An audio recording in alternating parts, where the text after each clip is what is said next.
Syederalun PLT Gubernur Aceh Nova Iriansyah resmi melantik Tengku Amran sebagai Bupati Aceh Selatan sisa masa jabatan 2018-2023 pada Kamis 25 Juni.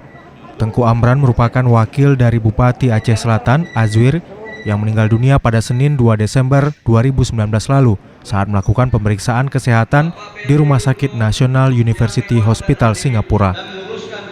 Proses pelantikan dan pengambilan sumpah berlangsung di lantai 2 gedung DPRK Aceh Selatan yang dihadiri oleh seluruh unsur Forkopimda dan 3 mantan Bupati Aceh Selatan, yakni Tengku Maksalmina Ali, Tengku Hussein Yusuf, dan Tengku Sama Indra.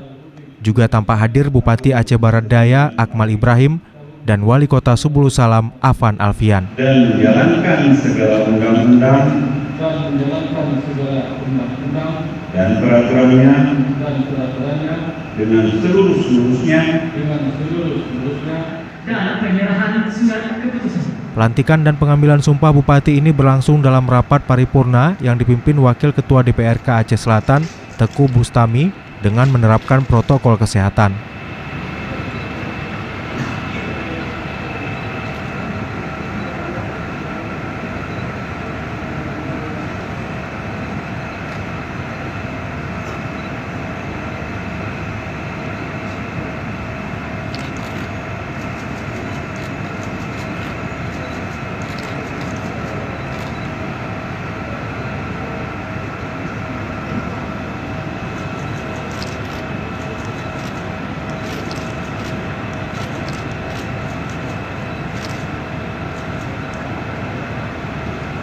Dari Tapak Tuan, Taufik Zaz, Serambi On TV.